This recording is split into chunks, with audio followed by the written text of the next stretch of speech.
Кошумадян дуацжахи. Сахали мышткача поздняка.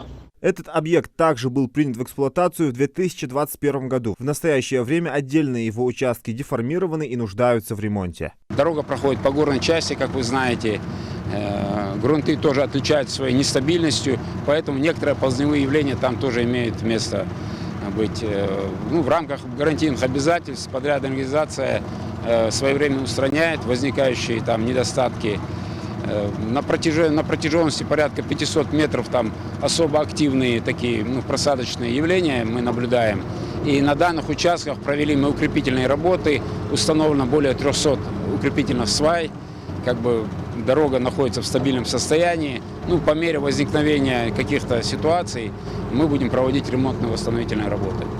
По поручению главы региона при ремонте этих участков Минавтодор будет использовать все самые современные материалы и технологии, которые позволят продлить срок службы дорожного покрытия. Зелимхан Калоев, Адам Гулоев, Султан Магушков, Магаз 24.